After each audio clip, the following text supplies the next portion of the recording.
sa mga lovebirds. For speaking of love, mi ka siya, syempre, ikaw gini pa mangkoton ko kay expert ka gid sa pag-abot sa mga amusini. Ano naman na? May nabalaan kapag ibala ko anong iban nga mga klase ang love language. Ako niya, quality time. Muna yung isa sa mga ginagaan ko, get importansya. Tama, lalong-lalo na when it comes to pets like lovebirds. Ang quality time makapamaayo gid sa mga pets, di ba? Ay, exactly. Pareha sa aton nga amigo Fritz Efenio ha.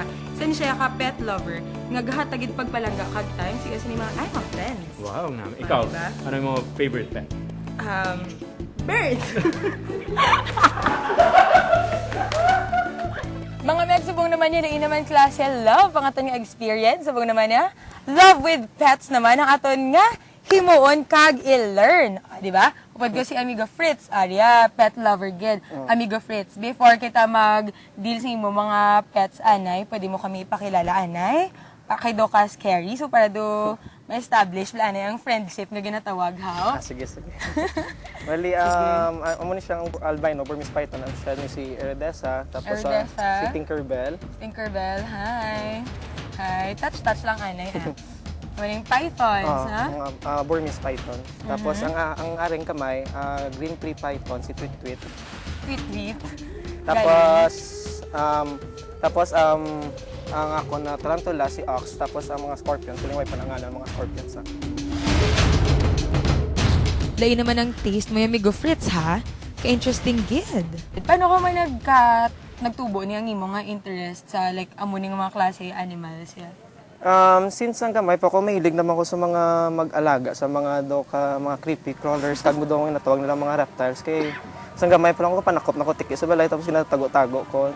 Amo na yun, sa nagdako na ko, amo na ni sila subok. Like paano? Ano gitang imo nga naging first nga pet? Ang house snake na lang sa balay lang makita na daw gamay-gamay na, tapos ang daw silver na, amo na siya. Tapos doon nakabuhi siya, amo na. So mo gini ang imo nga kung bagang hiligid, creepy animals, gid. Daw mo nang hambal na creepy animals, pero mga buot ni sila. Exotic things gid gali ang hilig mo, Amigo Fritz. Paano man yan ginapalangga kag magpalangga ang amo ni klase sapat? Di paano mo man sila ginaalagaan? Let's say for example, hinibing mga snakes. Bali sa mga snakes, hapos naman na sila lagaan, kay once a week mo na sila pakanon. Bali every day lang, maintain lang ang tubig. Fresh water every day. Okay, how about ang mga scorpions, ya? Paano mo sila, di ba ka, gapang ano na gini? Poisonous? Ay, hindi man.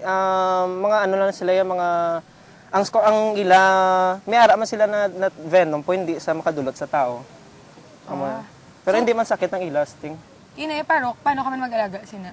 Amo man na, bali once a week lang na siya kakaon, tapos every day tubig lang, maintain tubig.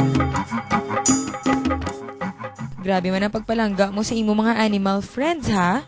Di tungod kay mga amigo kag amigo mo ni sila. Amiguhon ko man sila, be. Di, ga-start ni sa physical touch, no? Kaya ko niya. Sige, be. Touch lang, be. Touch lang, anay. Nag-touch na ko ni mo, pero Kaho mo. Ay, kalay. Hindi mo na siya mga ano? Hindi buot na siya. Dali lang, be. Shucks. That's all. Arayado ka, hairy. Although, ako, kung sa tao, naka-appreciate ko gid ang mga hairy people. Pwede mo lang amumulan, malakat lang siya. Good. Sige, go. Steady lang kamot mo. Namula na. Lakto mo lang. Ouch. Agay. Shek. Kikikikiks. Ouch. Okay.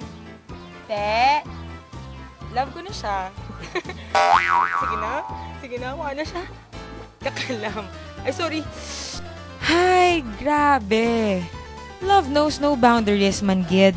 Sa alaga man o sa anuman nga butang, exciting kag interesting gid ang love. Kag sa padayon nga pagpalangga, kinahanglan gid ang quality time kag excitement man pareho sang nakita ta. Gani, para sa mga pet lovers, stay in love gid. Kinahanglan niya gid mag-spend time sa mga pareho ni sila, sa mga alaga nyo. Kay kilalan gina nila. Nag-spend time pa pareho lang tabla sila subong kay very thin, kay kadadlaw ginakaptan kag ginaalagaan.